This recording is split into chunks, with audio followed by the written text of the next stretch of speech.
Welcome to McPlum, simple solutions served daily. In this video, I will explain how to roll Mustang fenders.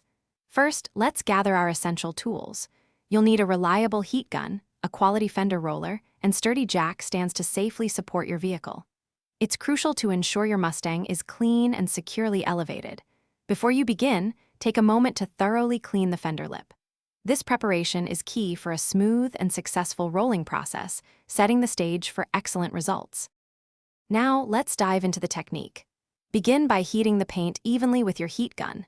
Aim for a temperature between 120 and 140 degrees Fahrenheit to prevent cracking. With the fender roller, apply gentle, consistent pressure. Make small, incremental adjustments as you slowly work your way around the fender. Remember, patience is vital here. Gradually increase the pressure with each pass for the best outcome. To achieve professional results, it's crucial to avoid common mistakes. First, never overheat the paint. Exceeding the recommended temperature can lead to unsightly cracking or bubbling. Second, resist the urge to apply excessive force too quickly. This can easily warp your fender panel, creating more problems than you started with. Instead, take your time, making multiple light passes.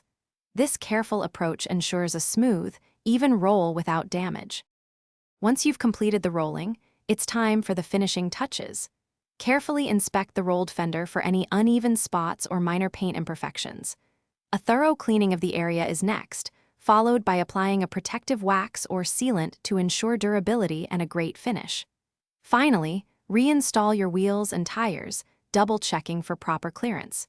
You've successfully rolled your Mustang fenders, enhancing both aesthetics and functionality. Thanks for watching. Stay juicy and subscribe.